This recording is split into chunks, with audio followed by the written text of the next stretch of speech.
Assalamualaikum warahmatullahi wabarakatuh. Halo semuanya teman-teman. Selamat malam, selamat datang kembali di channel Ilo Bercerita dan masih bersama saya Ilo. Dimanapun teman-teman berada, semoga teman-teman selalu dalam keadaan sehat dan berbahagia selalu, dimurahkan rezekinya. Amin, amin ya rabbal alamin. Doa yang terbaik untuk teman-teman semua ya.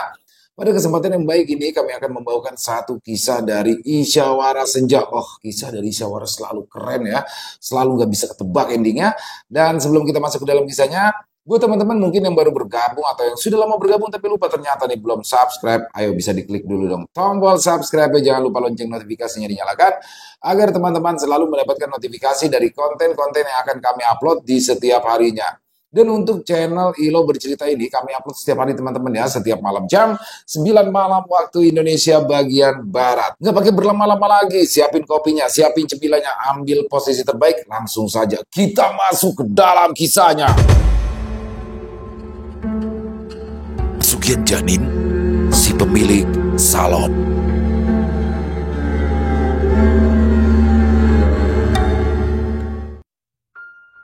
Nila duduk di pinggir tempat tidur, meremas ujung gaun biru muda yang dikenakannya.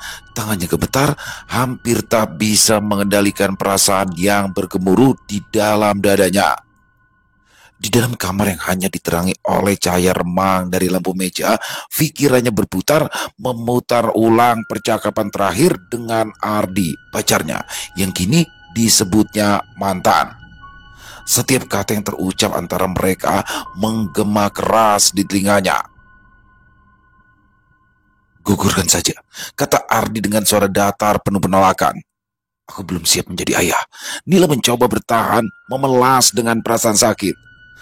"Tapi kamu sudah janji, Ardi. Kamu bilang kita akan terus bersama." Ardi memandang dingin ke arah Nila, lalu meninggalkan sejumlah uang di atas meja sebelum pergi. Nila sempat mengejarnya, menarik lengan Ardi yang sudah masuk ke dalam mobil, tetapi laki-laki itu justru mendorongnya keras hingga terjatuh. Dia menangis sambil memegangi perutnya yang masih rata. Mungkin sebentar lagi semua orang akan melihat perutnya membuncit. Setelah pulang dari kafe, Nila memilih menyendiri di dalam kamar. Setiap detik berlalu terasa semakin berat, nafasnya sesak. Di luar sana, suara bising motor dan langkah kaki orang yang berlalu lalang semakin mengaburkan pikirannya. Dia berusaha menenangkan diri, tapi pikirannya terus kembali ke percakapan mereka. Ardi pergi begitu saja, meninggalkannya dengan masalah yang sebentar lagi membesar. Tiba-tiba saja perutnya terasa nyeri bercampur mual, rasa yang tak asing lagi. Nila meletakkan tangan di perut, mencoba meredakan sensasi yang menyesakan itu. Ya, dia hamil. Kehamilan yang datang tanpa direncanakan kini menjadi beban berat di pundaknya. Ia pernah membaca artikel tentang bagaimana seorang perempuan seharusnya merasa bahagia ketika mengetahui dirinya hamil. Tetapi beginilah, kebahagiaan itu tak pernah ada. Yang ada hanya ketakutan dan juga kebingungan. Pikirannya kembali mengarah pada keluarganya. Apa yang akan dikatakan orang tuanya nanti? Ibunya yang selalu menekankan tentang menjaga kehormatan, tentang masa depan yang terjamin jika mereka tetap berada di jalur yang benar. Masa depan Nila sudah tercabik-cabik oleh kenyataan pahit yang harus dihadapinya sendirian. Langkah kaki terdengar di luar kamar, pintu diketuk pelan, suara ibunya terdengar memanggil. "Nila, kamu di dalam, nak?" Nila menelan ludah, berusaha menahan air mata yang hampir tumpah. Dia tidak siap untuk menghadapi pertanyaan-pertanyaan yang akan datang. "Ya, Bu, sebentar," jawabnya serak. Ia bangkit dari tempat tidur, merapikan gaunnya sekenanya, mencoba terlihat baik-baik saja meski hatinya porak-poranda. Pintu dibuka. Sosok ibunya berdiri di ambang pintu.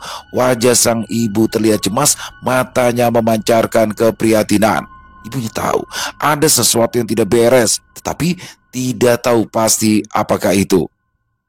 "Ada apa, Nila? Kamu kok kelihatan pucat?" tanya ibunya dengan nada lembut tapi penuh dengan kekhawatiran. Nila hanya bisa terdiam. Ia ingin mengatakan semuanya, tetapi bibirnya seakan terkunci. Satu kalimat yang begitu berat untuk diucapkan. "Aku hamil, Bu." Ibunya terdiam, mulutnya terkatup rapat, mata ibunya menyipit. Melihat anaknya seolah mencoba mencerna kata-kata itu, beberapa detik berlalu sebelum ibu akhirnya menghela nafas yang panjang. Siapa yang harus bertanggung jawab, Nila? Nila menunduk, tak bisa menatap mata ibunya. Ardi, jawabnya pelan, hampir berbisik. Apa dia bersedia bertanggung jawab atas kehamilanmu, nak? Nila menggigit bibir bawahnya, menahan air matanya. Dia nggak mau, Bu. Dia bilang dia belum siap. Kamar mendadak terasa semakin sesak. Ibunya terdiam, menahan emosi yang jelas terlihat di wajahnya. Tangannya gemetar saat dia menekan dahi. Kemudian, ibunya berbicara dengan nada yang lebih keras, penuh dengan kemarahan. Kalau begitu, siapa yang akan bertanggung jawab, Nila? Siapa yang akan menanggung beban ini? Bukankah ibu sudah bilang berkali-kali? Ibu sudah berkali-kali memperingatkanmu. Nila tidak tahu harus berkata apa lagi. Bibirnya tertutup rapat, pikirannya kabur karena sadar ia telah membuat kesalahan besar. Ibunya berjalan menuju jendela dan melihat keluar. Seperti sedang mencari udara segar, Nila hanya berdiri di sana diam, menatap ibunya yang tampak sangat terpukul. Ibunya Nila berjalan meninggalkan kamar. Punggungnya tampak bungkuk, mungkin karena beratnya beban yang dia tanggung. Detik itu juga Nila memutuskan untuk pergi keluar rumah. Dia ingin menjernihkan kepalanya sebentar sebelum mengambil keputusan. Setelah berbicara dengan ibunya, Nila merasa seolah-olah dinding besar telah terbentuk antara dirinya dan keluarganya. Ibunya tidak bisa menerima kenyataan pahit itu dengan mudah. Rasa kecewa, amarah, dan kebingungan terpancar jelas dari wajah wanita yang telah membesarkannya. Di tengah kekalutan itu, ada satu orang yang terlintas dalam pikirannya. Ya, Sari, teman kerjanya di tempat Nila bekerja. Sari adalah perempuan yang selalu bisa diajak bicara bahkan dalam situasi yang paling sulit sekalipun. Mereka sudah bekerja bersama-sama selama hampir 2 tahun lamanya. Meskipun kepribadian Sari keras dan cenderung tidak peduli pada aturan, Nila merasa nyaman dengan cara Sari berbicara serta menyelesaikan masalah. Sari bukanlah tipe orang yang mudah terpengaruh atau terbawa emosi. Ia selalu terlihat tenang bahkan saat berada di dalam tekanan. Nila memutuskan untuk menemui Sari karena hanya dialah yang bisa diajak berbicara tanpa merasa dihakimi. Dengan langkah ragu, Nila menuju ke kos-kosan Sari. Temannya itu langsung bisa menangkap wajah Nila yang muram lalu mengajaknya keluar mencari makan. Warung itu sepi, hanya ada beberapa pelanggan yang menikmati makan siang mereka. Kenapa? Kok kelihatannya cemas banget sih? Sadi bertanya dengan nada santai. Mereka duduk di meja dekat kasir, sementara Nila terus menunduk. Dia canggung untuk menceritakan semua ini, tetapi masalah ini sudah terasa begitu menyesakan. Sari, aku butuh teman bicara. Sari mengangguk. Kamu kelihatannya lagi ada masalah besar deh. Ceritain aja dong. Aku dengerin kok. Nila terdiam sesaat, mencoba memilih kata-kata yang tepat untuk mengungkapkan perasaannya. Aku hamil, Sar. Akhirnya Nila mengungkapkannya dengan suara serak. Dan pacarku gak mau tanggung jawab. Aku gak tahu harus gimana lagi. Sari terkejut, tetapi dia tidak menunjukkan ekspresi yang terlalu heboh. Ia hanya mengerutkan dahi, mengalihkan pandangan sejenak ke sekitar, kemudian kembali menatap Nila dengan serius. Oh, begitu, kata Sari pelan. Terlihat jelas kalau ia sedang berusaha bersikap tenang. Nila melanjutkan. Ibuku marah besar, dan aku juga gak tahu apa yang harus dilakukan. Aku takut, Sari. Aku takut banget. Hidupku bakal hancur. Suara Nila bergetar. Air matanya sudah hampir tumpah, tetapi ia berusaha keras untuk menahannya. Sari terdiam, memandangi wajah Nila yang penuh dengan kecemasan. Sari bukanlah orang yang mudah menghakimi, tetapi selama sesaat itu, dia tidak tahu harus berkata apa untuk menenangkan Nila. Beberapa saat berlalu sebelum akhirnya Sari membuka mulutnya. Kalau aku jadi kamu, ya aku gak bakalan diem aja Nila, kata Sari dengan nada serius, terdengar seperti nasihat yang diberikan oleh seseorang yang lebih berpengalaman. Ya, kadang kita harus melakukan sesuatu yang nekat supaya bisa keluar dari masalah. Nila menatap Sari bingung. Maksud kamu apa sih, Sar? Aku nggak paham. Sari menarik kursi, lalu duduk lebih dekat. Ia menatap Nila dengan mata yang tajam, seakan sedang menyampaikan sesuatu yang amat penting. Kamu dengar ya? Ada satu cara untuk mengatasi masalah seperti ini. Kalau kamu benar-benar nggak mau hidup seperti ini terus, ada jalan lain. Jalan yang bisa bikin kamu cepat keluar dari kesulitan ini. Nila mengerutkan dahi, merasa semakin bingung. Maksudnya apa? Apa yang harus aku lakukan? Sari menatapnya dengan tatapan penuh keyakinan. Kamu bisa mencoba pesugihan, Nila. Gila kamu. Sari tertawa kala mendengar Nila memakinya gila. Jadi gini, kamu lebih suka hamil tanpa suami? Ingat, kita tinggal di kota kecil, Nila. Kamu pasti akan jadi bahan gunjingan. Hidupmu pasti akan bertambah sulit. Nila terkesiap karena Sari mengatakannya begitu terus terang. Pesugihan? Kamu serius? Nila hampir tidak percaya dengan apa yang baru saja didengarnya. Tapi, apa aku harus menggunakan pesugihan? Apa nggak ada cara lain? Cara apa lagi? Memaksa pacarmu menikahimu? Aku ucapkan selamat kalau kamu berhasil memaksanya. Tapi kurasa kamu tidak akan datang ke sini kalau pacarmu bersedia bertanggung jawab. Sari menggelengkan kepala. Atau mau menggugurkannya? Kamu tidak pernah mendengar ada banyak perempuan muda yang meninggal setelah mereka menggugurkan janin mereka. Nila menggeleng, wajahnya semakin pucat. Tapi kenapa harus pesugihan? Kalau kamu mau cepat keluar dari masalah itu, salah satu cara yang bisa kamu coba, kalau kamu punya keberanian, kamu bisa melakukan pesugihan dengan menggunakan kehamilanmu ini. Banyak orang yang sudah melakukannya dan mereka berhasil. Masalahmu selesai dan kamu dapat banyak uang. Nila terdiam, otaknya berputar cepat. Pesugihan itu sesuatu yang tidak pernah dibayangkan sebelumnya. Dia tahu ada cerita-cerita tentang orang yang mengorbankan sesuatu demi untuk mendapatkan kekayaan ataupun kekuatan. Tetapi ia tidak pernah menyangka jika Sari akan menyarankan hal seperti itu. Semua yang dia tahu tentang pesugihan adalah mitos-mitos yang menakutkan, tentang pengorbanan yang harus dilakukan sekaligus konsekuensi yang mengerikan. Aku nggak tahu, Sar. Nila akhir berkata dengan suara lirih. Itu terdengar seperti sesuatu yang sangat berbahaya. Aku nggak yakin bisa melakukannya. Sari hanya tersenyum, menepuk bahu Nila dengan lembut. Itu tergantung kamu lah. Tapi ingat, dunia ini kadang gak selalu adil. Kadang kita harus membuat pilihan yang sulit untuk bisa bertahan hidup. Kalau kamu tetap bertahan dalam ketidakpastian ini, kamu gak akan pernah tahu apakah pilihanmu benar atau salah. Nila tidak tahu harus bagaimana lagi saat ini.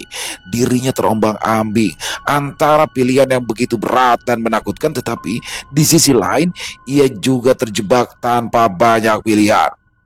Ardi sudah jelas tidak akan bertanggung jawab. Ibunya kini pun sangat kecewa. Kini di depannya ada jalan yang begitu gelap, tetapi nampak menggiurkan, bahkan bisa menjadi cara untuk keluar dari masalah. Pikirkan aja dulu pelan-pelan, saran Sari. Di malam harinya, ketika Nila sudah berada di kamar, dia bisa mendengar ibu dan ayah tirinya berbicara. Tidak terlalu keras ketika didengar, tetapi cukup untuk membuat Nila merasa sakit hati. Kata-kata mereka jelas terdengar, mengalir keluar dari mulut mereka dengan dingin dan tanpa empati. Nila harus pergi. Suara ayah tirinya terdengar jelas, terdengar disambut oleh protes ibu dan Nila. Aku tidak mau namaku rusak di lingkungan ini karena menampung gadis yang hamil di luar nikah. Ayah tirinya melanjutkan, suaranya kasar. Ibunya terdiam. Tidak ada lagi pembelaan dari wanita yang telah melahirkannya itu. Nila sudah menguatkan hati. Ketika pintu kamar terbuka, ayah tirinya berdiri dengan kedua tangan di pinggang, menatapnya dengan sorot mata benci sekaligus jijik. Kamu tidak bisa tinggal di sini lagi, Nila. Suara ayah tirinya kembali mengarah padanya tanpa sedikit pun rasa kasih sayang yang seharusnya diberikan pada anak tirinya. Nila tidak bisa menjawab. Ia lalu menoleh pada ibunya, berharap ada sedikit pembelaan, tetapi yang ia temui hanya tatapan kosong.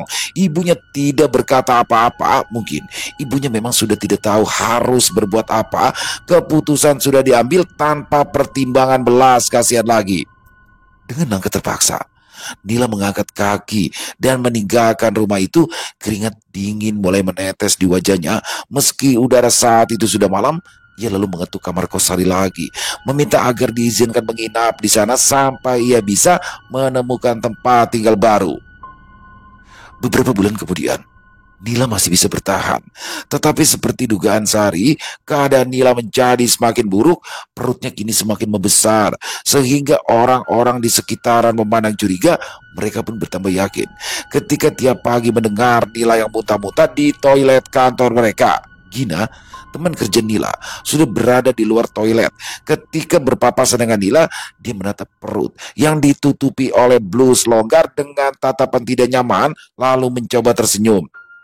"Nila, kamu baik-baik aja?" tanya Gina pelan, sedikit ragu. Nila hanya tersenyum karena tidak tahu harus berkata apa lagi. Semua kata-kata yang ingin diucapkannya terasa terhenti di tenggorokan. Dia sudah terlalu lelah. Dia sudah terlalu lelah untuk menjelaskan, terlalu malu untuk berbicara lebih banyak. Semua yang ada di pikirannya hanya rasa malu dan penyesalan yang semakin dalam. Namun, tidak ada lagi yang bisa dilakukan. Nila hanya berusaha untuk menjalani hari itu seperti biasa, meski tahu setiap gerak-geriknya diperhatikan oleh orang-orang sekitar. Sesekali, dia mendengar bisikan tentang kondisi perutnya yang semakin membesar. Beberapa orang menatapnya dengan pandangan meremehkan, bahkan ada yang terang-terangan menyebutnya sebagai perempuan murahan. Hari-hari pun berlalu. Keadaan bertambah sulit.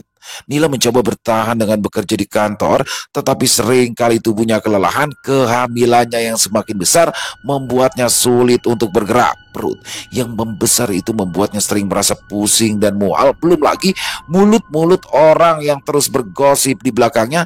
Satu-satunya tempat yang bisa Nila tuju adalah kontrakan kecil yang kini ia tempati. Kontrakan itu bukanlah tempat tinggal impian. Ruangannya sempit, tidak ada barang berharga, hanya ada sedikit perabotan. Semua terasa jauh dari kata nyaman, tetapi hanya itu satu-satunya pilihan yang ia punya.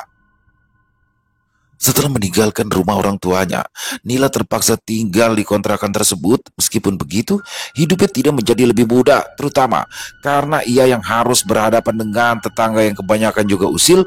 Mereka bertanya dengan tatapan penuh rasa ingin tahu, menganggap Nila adalah bahan gosip yang menarik. "Mbak Nila," panggil seorang tetangga yang tinggal di depan kontrakan Nila. "Pacarmu nggak mau tanggung jawab ya?" Tubuh Nila gemetar seketika. Setiap kata yang keluar dari mulut tetangganya terasa seperti pisau yang mengiris hati. Sekarang ini, dirinya harus menghadapi kenyataan pahit bahwa dia tidak hanya kehilangan masa depan, tetapi juga kehilangan harga dirinya. Nila masuk ke dalam kamar, lalu menatap keluar jendela. Hatinya dipenuhi kekhawatiran, tapi ada juga ketegaran yang mulai tumbuh. Mungkin sudah saatnya Nila tidak lagi peduli dengan apa yang difikirkan orang lain. Pikirannya terpusat pada satu hal: bagaimana ia keluar dari kebuntuan hidup yang menjeratnya. Kehamilan yang semakin membesar membuatnya semakin sulit untuk bekerja, sementara segala macam penghinaan serta bisikan terus menekan dirinya. Dia teringat Sari yang sempat bercerita tentang seorang juru kunci yang bisa memberikan jalan keluar, lalu bisa mengubah takdir seseorang.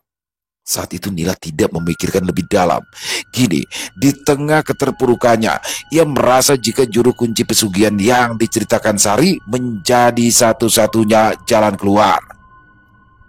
Nila segera mendatangi Sari, mendesaknya untuk memberikan alamat sang juru kunci yang ternyata berada di provinsi lain. Dia terdiam sesaat, melihat alamat yang diberikan oleh Sari. Butuh banyak biaya untuk bisa pergi ke sana, mungkin akan menguras habis tabungannya. Tetapi kali ini Nila sudah membulatkan tekad. Juru kunci itu tinggal tak jauh dari keramaian. Setelah turun dari bis, Nila hanya perlu minta diantar oleh tukang becak untuk pergi ke sana. Sebuah rumah bercat putih dengan pagar keliling menjadi tujuan akhir Nila. Sama sekali tidak terlihat seram, malah sama saja dengan rumah tetangganya. Nila menekan bel di pagar, menunggu dengan tidak sabar. Sepintas dia sempat khawatir jika Sari sudah memberikan alamat yang salah. Tak lama kemudian, pintu terbuka perlahan. Seorang lelaki tua terlihat berdiri di ambang pintu. Wajahnya tidak menunjukkan ekspresi, tetapi matanya yang tajam memperhatikan Nila dengan seksama. Mencari siapa? Suara lelaki itu berat dan dalam. Benar, ini rumah Pak Yoga? Tanya Nila gugup. Ya, benar. Ayo masuk. Pak Yoga membukakan pagar, meminta Nila untuk masuk. Perempuan muda itu duduk di ruang tamu yang tertata rapi. Matanya mencuri pandang ke arah perabotan yang sama sekali tidak mencerminkan rumah seorang juru kunci pesugihan. Jadi, ada urusan apa? Sampai mencari saya, Mbak? Tanya Pak Yoga. Dengan suara gemetar, Nila berkata, Saya butuh bantuan. Saya ingin menumbalkan janin saya untuk bisa mendapatkan kekayaan yang banyak. Pak Yoga di sini tidak langsung bereaksi. Ia memandang Nila dengan mata yang tak berkedip seolah sedang mengukur kedalaman niatnya. Ini bukan main-main, Mbak. Saya juga serius kok, Pak. Nila berbicara dengan suara tersendat menahan tangis. Apa yang membuatmu berani melakukan ini? Nila menatap ke lantai. Hidup saya sudah tidak ada lagi harapan. Saya diusir dari rumah. Teman-teman menjauhi saya. Dan saya tidak bisa melahirkan anak ini. Saya tidak punya apa-apa. Saya ingin uang. Banyak uang.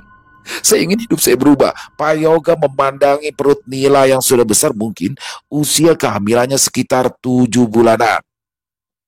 Jika kamu benar-benar ingin menumbalkan janinmu, aku bisa saja membantumu. Tapi harga yang kamu bayar tidak hanya sebatas janin itu. Ada hal lain yang lebih berharga yang juga akan kamu korbankan. Darah Nila terasa zak. Kata-kata dari Pak Yoga menembus pikirannya, membuatnya sedikit ragu. Akan tetapi, desakan untuk mendapatkan kebebasan dari hidup yang penuh penderitaan jauh lebih besar daripada keraguan itu. Jadi apa yang harus saya lakukan? Tanya Nila, suaranya penuh tekad. Pak Yoga mengangguk setelah melihat keseriusan Nila. Tidak boleh ada penyesalan sama sekali.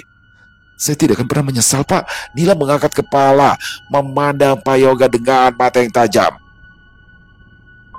Ritualnya juga akan membutuhkan banyak biaya dan waktunya cukup panjang. Pak Yoga memperingatkan Nila agar ia menyiapkan uang dalam jumlah yang cukup banyak. Nila merogoh tasnya, mengeluarkan seluruh sisa tabungan yang ia miliki. Ini semua yang saya punya. Apa cukup, Pak? Pak Yoga mengambil uang Nila, menghitungnya dengan cermat lalu menggelengkan kepala. Masih kurang. Ada ubur rampe yang harus juga kusiapkan. Bibir Nila digigit dengan keras. Dia berpikir harus mencari tambahan kemana lagi. Sebelum kemudian dia teringat pada anting dan juga handphonenya. Dia langsung melepas anting-anting di telinga, mengambil handphone dan meletakkannya di depan Pak Yoga. Hanya ini yang saya miliki sekarang. Pak Yoga memandang Nila dengan tatapan dalam, terutama di bagian dada yang tampak membusuk. Dia tersenyum, menjilati bibirnya, lalu berbicara. Asal kamu mau menuruti permintaan saya, maka kamu tidak perlu mengeluarkan uang lagi. Nila tercengang. Dia bisa memahami dengan baik apa yang dimaksud oleh Pak Yoga. Lelaki tua dengan rambut yang sudah memutih itu menginginkan tubuhnya. Tapi dia hanya terkejut sebentar saja. Apa boleh buat, toh semuanya sudah terlanjur terjadi. Dia mengangguk pasrah pada apapun syarat yang diminta Pak Yoga, asal semua keinginannya tercapai. 3 bulan berlalu sejak malam gelap itu, malam di mana Nila memutuskan untuk menempuh jalan yang tak bisa lagi ditarik mundur. Hari itu, dengan perasaan hampa, Nila melahirkan anak yang tidak bernyawa. Bayinya sudah tidak bergerak. Ketika Nila melahirkan di sebuah telaga tak jauh dari tempat tinggal Pak Yoga, Nila memandang tubuh mungil bayinya dengan perasaan kosong. Tidak ada air mata yang menetes dari matanya. Tidak ada rasa kehilangan yang mendalam. Baginya saat itu, semua hanyalah bagian dari takdir yang sudah dipilihnya. Sebuah pengorbanan yang harus ia bayar. Dan benar saja, setelah melakukan ritual yang dibimbing langsung oleh Pak Yoga, kehidupan Nila perlahan menjadi membaik Di luar, angin malam berembus pelan, membawa hawa dingin yang menambah kesunyian tempat tinggalnya. Nila meraih ponsel yang baru yang tergeletak di atas meja. Sebuah pesan masuk dari seseorang yang tak pernah ia duga akan muncul kembali. Ya, ibunya. Pesan yang dikirim cukup singkat, tetapi ada kehangatan yang tiba-tiba hadir dalam kata-katanya. Nah, ibu ingin kamu pulang. Ibu ingin memperbaiki semuanya. Keluarga ini terasa tidak lengkap tanpa ada kamu. Pesan dari ibunya membuat Nila tersenyum sinis. Ada perasaan aneh yang mengusik dadanya. Perasaan yang tak bisa didefinisikan. Nila tidak tahu apakah itu rasa bahagia atau miris. Namun apapun yang terjadi, hidupnya kini jauh berbeda. Hari itu juga, Nila datang ke rumah. Dia menunggu di depan sementara pintu dibuka dari dalam. Saat itulah seluruh sisa kebencian sekaligus kekecewaan pada ibunya luntur seketika. Wajah ibunya tampak 10 tahun lebih tua. Rambutnya sudah banyak dihiasi uban. Ibu, tanya Nila tidak percaya. Ibunya tersenyum, tetapi matanya basah karena air mata. Perempuan yang beberapa bulan lalu masih terlihat cantik itu segera memeluknya dengan erat. Kemana saja kamu selama ini, nak? Ibu cari-cari kamu kemana-mana, tapi ibu tidak pernah bisa menemukanmu. Kata orang kantor, kamu sudah lama berhenti bekerja. Sedangkan nomor handphonemu sudah tidak aktif lagi. Ibunya memeluk Nila begitu erat, sehingga ia kesulitan bernafas. Kalau saja ibu tidak bertemu Sari, mungkin ibu tidak akan pernah menemukanmu. Nila ingin balas berbicara, tetapi ia tak sanggup. Semua sakit hati, sedih, kecewa menjadi satu dalam tangisnya. Hari itu mereka berdua saling melepas rindu setelah berpisah sekian lama. Ibu juga sudah bercerai dengan ayah tirimu. Ibunya menceritakan jika dirinya memilih berpisah dengan sang suami yang sudah tega mengusir anaknya. Nila terkejut, lalu tersenyum senang. Dia memang sudah lama tidak menyukai ayah tirinya. Bagaimana kehamilanmu? Tanya ibunya saat menyadari jika perut Nila sudah mengempis. Aku keguguran, Bu, jawab Nila pendek. Ibunya menegang sebentar sebelum kemudian tersenyum. Mungkin itu yang terbaik bagimu dan kita semua. Ibunya pun membujuk Nila agar kembali tinggal di rumah yang langsung disetujui oleh anaknya. Perempuan muda itu ingin membuka salon di rumah mereka yang berdiri tepat di tepi jalan utama. Beberapa tahun kemudian, salon yang Nila dirikan, meskipun kecil pada awalnya, sekarang berkembang pesat. Keberuntungan tampaknya selalu berpihak padanya. Setiap langkah yang diambilnya selalu membuahkan hasil yang besar. Para pelanggan berdatangan dengan sendirinya, memuji kemampuan Nila dalam merias serta merawat rambut, menciptakan suasana yang nyaman di salonnya. Mula-mula hanya beberapa orang yang datang. Lalu dalam waktu singkat, salonnya selalu penuh setiap hari. Nila pun mulai memperluas bisnisnya. Dia membuka cabang baru di beberapa tempat yang strategis. Ia merekrut lebih banyak karyawan, bahkan memiliki asisten pribadi yang selalu siap untuk membantunya. Semuanya berjalan lancar, jauh lebih cepat daripada yang pernah ia bayangkan sebelumnya. Keuntungan mengalir deras sehingga mulai merasa kenyamanan yang sebelumnya hanya ada dalam impian.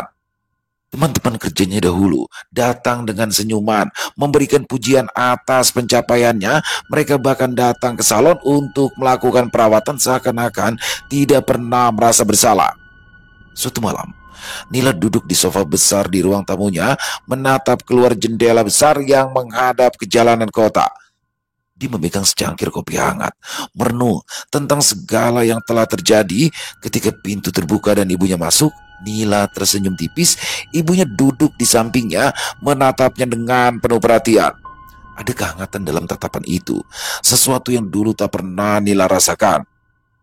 Kamu sudah jauh berubah, nak, kata ibunya. Suaranya lembut dan penuh harapan. Nila hanya mengangguk. Ya, semuanya berubah begitu cepat, jawabnya pelan. Ibunya menarik nafas dalam-dalam, lalu berkata, Ibu menyesal karena diam saja saat ayah tirimu mengusir kamu dulu. Ibu tidak tahu apa yang harus dilakukan. Tapi sekarang, ibu bangga dengan apa yang kamu capai sekarang. Nila menatap ibunya dengan tatapan kosong. Aku juga menyesal, tapi apa yang sudah terjadi sudah tidak bisa diubah lagi. Aku hanya ingin kita bisa kembali bersama, meskipun mungkin semuanya sudah berbeda.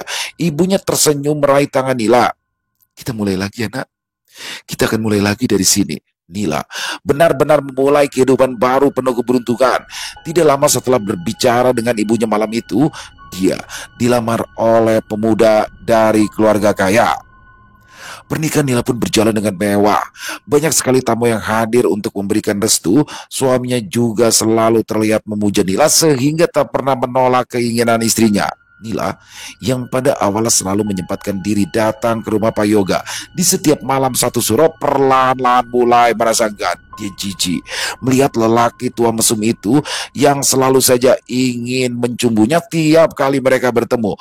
Walaupun Nila sudah berkali-kali menawarkan uang sebagai pengganti tubuhnya, Pak Yoga tetap memaksa Nila melayani nafsu bejatnya di tempat tidur. Pada akhirnya, Nila pun memutuskan untuk tidak pergi lagi ke tempat itu. Terlebih lagi, dia selalu saja keguguran setelah pulang dari rumah Pak Yoga.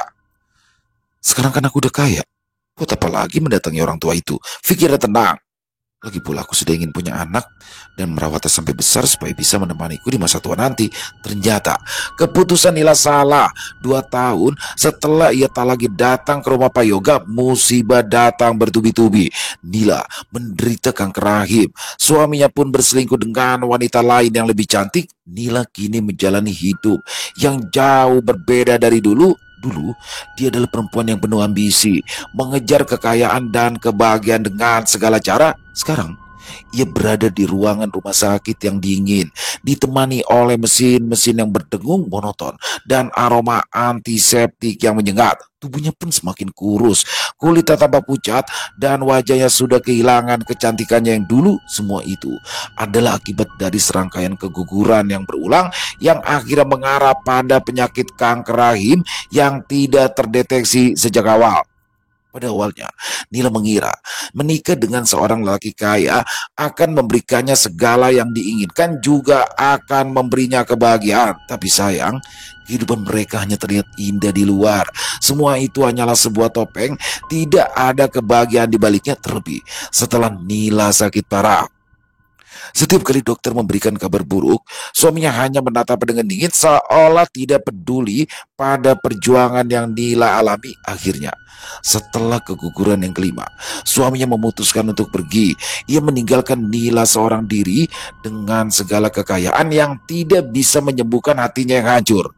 Di rumah sakit, Nila terbaring lemah. Tubuhnya terasa begitu rapuh, seolah bisa pecah begitu saja karena hanya sedikit sentuhan. Rambutnya yang dulu panjang dan hitam kini rontok, menyisakan kepala yang semakin botak. Setiap kali dia mencoba untuk berdiri, seluruh tubuhnya bergetar, menahan rasa sakit yang datang begitu kuat. Penyakitnya sudah berkembang begitu parah. Para dokter pun hanya bisa memberikan obat menghilang rasa nyeri demi untuk mengurangi rasa sakitnya, tanpa ada harapan lagi untuk sembuh. Bukan hanya fisik Nila yang hancur, keadaan mentalnya juga terguncang. Di tiap malam panjang di rumah sakit, Nila selalu merasakan kehadiran hal-hal yang tidak bisa dijelaskan di dalam kegelapan. Dia bisa mendengar suara-suara aneh, biasanya berupa langkah kaki kecil yang berderap disertai dengan tawa kecil yang melengking. Pada awalnya, dia pikir itu hanyalah halusinasinya, dampak dari obat penghilang rasa sakit yang diberikan oleh dokter. Tetapi suara itu semakin jelas dan semakin sering terdengar. Suatu malam, cahaya lampu di ruangannya memantulkan bayangan yang menakutkan. Nila terbangun dari tidurnya dengan nafas tersengal. Di ujung ranjang berdiri sesosok kecil, seperti anak-anak, tetapi sebagian besar tubuhnya tertutupi dalam bayangan gelap. Matanya melotot besar, tampak begitu menakutkan. Mulutnya terbuka lebar, mengeluarkan suara tawa yang melengking tinggi. Nila menjerit ketakutan, tubuhnya gemetar hebat. Sosok anak kecil itu semakin mendekat, seakan-akan ingin menyerangnya. Nila menutup mata ngeri, darahnya terasa membeku. Namun ketika dia membuka mata lagi, sosok itu hilang begitu saja. Nila mencoba untuk mengabaikan kejadian tersebut, tetapi hal-hal aneh terus terjadi. Setiap kali ia terbangun di malam hari, Nila akan selalu melihat bayangan yang sama. Wajah itu muncul di sudut-sudut ruangan, memandangi dengan tatapan mengerikan. Bahkan saat dokter masuk untuk memeriksanya, Nila selalu mengeluh ada yang aneh. Nila tidak bisa tidur lagi. Matanya selalu terjaga dalam ketakutan yang sangat mencekam. Suatu malam, saat seorang perawat sedang membersihkan ruangan, Nila memanggilnya dengan suara parau. Ada ada orang lain di sini. Perawat itu menatapnya bingung sementara Nila menunjuk-nunjuk ke sudut ruangan yang kosong. Itu, itu dia datang lagi. Nila hampir menangis, tubuhnya gemetar. Perawat yang sebenarnya mulai merasa tidak nyaman segera tersenyum simpul dan mencoba untuk meyakinkan Nila bahwa itu hanyalah imajinasi akibat sakit dan obat yang diberikan. Namun Nila tahu apa yang dia lihat. Tak hanya itu, selama beberapa hari berturut-turut, Nila semakin sering mendengar suara-suara anak-anak kecil yang berbisik di dekat telinganya. Kadang mereka tertawa, kadang mereka menangis, tetapi suara itu selalu datang dari tempat yang tidak terlihat. Suara-suara yang sama selalu datang saat malam semakin larut. Dia ingin berteriak, tetapi suaranya terkunci di dalam tenggorokan. Semakin hari, fisiknya semakin memburuk. Kanker rahim yang dideritanya menyebar dengan cepat menyusuri tubuhnya tanpa ampun. Semua uang yang dimilikinya selama ini, keberhasilan yang dulu ia raih dengan segala cara, habis tak bersisa untuk biaya perawatan.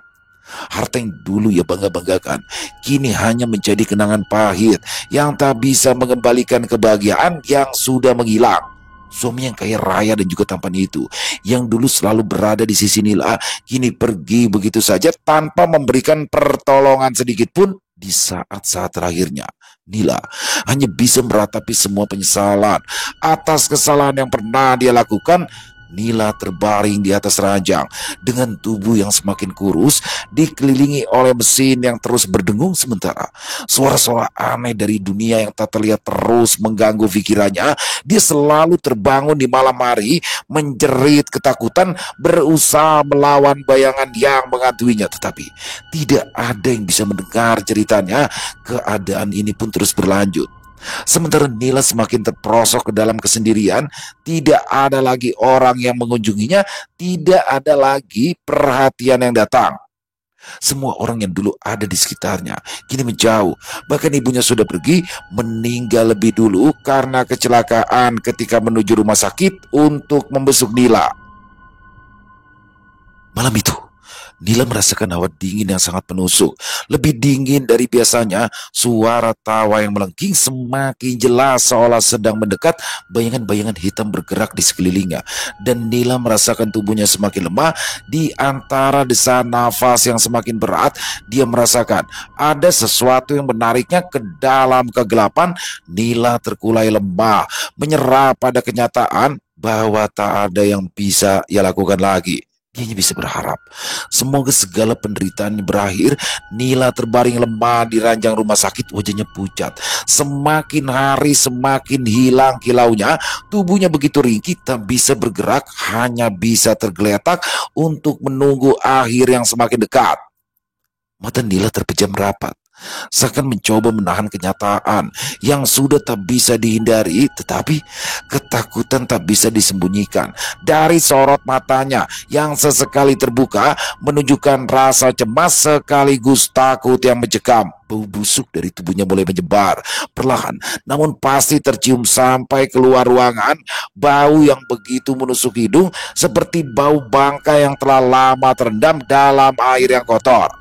Setiap kali Nila bergerak sedikit, darah kembali mengalir, menetes-netes ke tempat tidur. Bau itu semakin tak tertahankan. Tidak ada yang bisa menjelaskan bagaimana darah itu bisa mengalir terus-menerus meskipun Nila sudah tak bergerak. "Permisi Bu," ujar perawat yang berniat memeriksa keadaan Nila. Perawat itu tampak cemas ketika melihat wajah Nila. Dia mendekati ranjang Nila dengan langkah hati-hati. Hidungnya berkerut, menahan aroma yang semakin tercium di udara. Saat ia membungkuk untuk memeriksa Nila, matanya terbelalak melihat darah yang terus keluar dari tubuh Nila tanpa henti. Dengan terburu-buru, ia pun segera memanggil dokter. Akan tetapi saat dia berbalik, dirinya segera merasakan jika ada sesuatu yang tidak beres. Ada hawa dingin yang merayap di sekelilingnya. Tubuhnya tiba-tiba gemetar. Dia menoleh ke arah pintu, tetapi tak ada siapa-siapa. Tidak ada suara apapun yang terdengar selain nafas Nila yang semakin berat. Sementara itu, bau busuk yang keluar dari tubuh Nila semakin terasa kuat, semakin menyengat, tak bisa ditahan lagi. Saat dia kembali menatap tubuh Nila, dia melihat sesuatu yang lebih buruk. Ya, mata Nila terbuka, tetapi tidak ada kehidupan di sana. Matanya kosong, seperti mata orang yang telah kehilangan jiwanya. Wajahnya tidak lagi manusiawi, nampak mengerikan karena tak sanggup menahan rasa sakit yang luar biasa hebat, ketakutan yang tak terungkapkan. Dokter yang datang dengan tergesa-gesa memeriksa Nila dan segera menyatakan bahwa perempuan malang itu sudah meninggal dunia. Karena tidak ada kerabat dekat yang masih tersisa, terpaksa Sarilah yang menerima jenazah Nila. Di rumah Nila yang besar itu, tampak segelintir orang datang untuk melaksanakan kewajiban mereka. Jenazah Nila dimandikan lalu dikafani. Bau banget, keluh salah seorang yang hadir di sana. Temannya membelalakan mata, melarang membicarakan hal itu. Doain aja, semoga dia tenang di alam sana. Bagaimana bisa tenang kalau hidupnya penuh dengan maksiat? Sari menyaut dari arah belakang. Para tetangganya yang awalnya mengira jika Sari adalah sahabat baik dari Nila terkejut, apalagi ketika Sari menceritakan bahwa Nila pernah hamil sebelum menikah lalu menggunakan janinnya sebagai tumbal pesugihan. Loh, kok Mbak Sari bisa tahu sih? Tanya tetangganya itu dengan raut wajah tidak percaya. Ya namanya aib, Bu. Siapa sih yang bisa nutupin aib? Pasti tetap akan ketahuan kan? Bukannya ada pepatah yang mengatakan bau bangkai tidak akan bisa disembunyikan. Sari berbicara sambil menutup hidungnya. Dan ibu bisa mencium sendiri kan bau mayatnya Nila? Ya kalau orang baik-baik nggak mungkin lah ya meninggal dalam keadaan seperti ini. Sebagian besar tetangga yang ada di sana saling melirik dengan perasaan tidak enak hati. Andai yang dikatakan Sari benar, tetap saja mereka tidak tega menggunjing kelakuan Nila semasa hidupnya. Sari tersenyum sinis pada jenazah Nila yang sebentar lagi akan dimakamkan. Ya, sejak dulu dia membenci perempuan itu karena selalu saja mendapatkan apa yang diinginkan Sari, termasuk Ardi yang diam-diam ternyata dicintai Sari. Dia patah hati ketika melihat Ardi berpacaran dengan Nila. Hatinya bersorak gembira ketika Nila mengadu bahwa dia sedang hamil, tetapi Ardi tak mau bertanggung jawab. Dan saat itulah dia langsung menyebut nama Pak Yoga yang tak lain dan tak bukan adalah pamannya sendiri. Pesugihan menggunakan janin itu memang ada, tetapi biaya yang harus dikeluarkan tidaklah semahal permintaan Pak Yoga. Semua itu hanya akal-akalan Sari agar ia bisa memeras Nila, sedangkan Pak Yoga sendiri juga bersemangat menerimanya karena dia bisa menikmati tubuh molek Nila. Dasar bodoh, kata Sari puas. Selesai. Wow, luar biasa. Akhirnya, wah ini pesugihan tumbal janin ya teman-teman ya, pesugihan janin. Jadi memang ada ya jenis pesugihan yang seperti ini yang menumbalkan janin yang dikandungnya. Tapi di sini bagaimana Nila, Nila ya itu orang baik yang tersakiti akhirnya jadi jahat. Dia hamil di luar nikah. Pacarnya nggak mau tanggung jawab, Ardi dengan seenaknya ninggalin duit. Orang tuanya tidak menerimanya, dia hanya berkeluh kesah sama temannya, dan ternyata temannya ini bukannya membantu, justru menjerumuskan. Luar biasa kisahnya. Buat Isyawara Senja, terima kasih atas kisah luar biasanya, dan mari kita ambil hikmah yang baik-baiknya saja ya dari kisah barusan, dan kita buang yang buruk-buruknya. Apabila memang tidak ada yang baiknya, mari kita jadikan sebagai hiburan saja. Silakan buat teman-teman yang mungkin punya pendapat lain, yang mungkin punya komentar lain tentang kisah barusan, bisa menuliskan di dalam kolom komentar, ataupun hanya sekedar saling menyapa, silakan. Insya Allah kami akan membalas satu persatu. Buat teman-teman yang suka dengan kisahnya, bisa diklik tombol like-nya ya, tombol jempolnya, boleh juga dong di-share link videonya ini ke teman-teman yang lain, ke saudara-saudaranya yang lain, agar juga ikut merasa terhibur. Dan buat teman-teman yang belum subscribe, sekali lagi ayo dong, bisa diklik tombol subscribe-nya, jangan lupa lonceng notifikasinya dinyalakan agar teman-teman selalu mendapatkan notifikasi dari konten-konten yang akan kami upload di setiap harinya. Kami juga ingin mengucapkan terima kasih ya kepada seluruh teman-teman yang sudah selalu setia hadir, yang sudah selalu mendukung kami, karena teman-temanlah kami selalu bersemangat berkarya di setiap harinya. Oh ya, buat teman-teman mungkin yang punya kisah horor misteri ya, yang apabila mungkin berkenan dibawakan di channel kami, yang diangkat dari kisah nyata, yang berdasarkan pengalaman pribadi, silakan bisa mengirimkannya ke nomor telepon kami yang ada di sini, dan bebas ya, dalam bentuk tulisan boleh, dalam bentuk rekaman suara boleh, pokoknya senyamannya teman-teman aja. Buat teman-teman yang sudah mengirimkan kisah, kami ucapkan terima kasih. Dan buat teman-teman yang sudah mengirimkan kisah tapi belum sempat dibawakan, harap bersabar ya, karena memang harus melalui proses penggarapan dulu agar nantinya bisa dinikmati oleh teman-temannya yang lain. Di akhir kata, saya Ilo mengucapkan permohonan maaf apabila mungkin dalam pembawaan kisahnya barusan ada kata-kata saya yang salah, ataupun ada kata-kata saya mungkin yang kurang berkenan. Saya mohon dibukakan pintu maaf yang seluas-luasnya. Sampai berjumpa lagi di konten-konten kami selanjutnya, yang pasti tidak kalah serunya, yang pasti tidak kalah horornya, masih bersama saya Ilo di channel Ilo Bercerita. Salam sehat, sukses selalu untuk kita semua. Wassalamualaikum warahmatullahi wabarakatuh.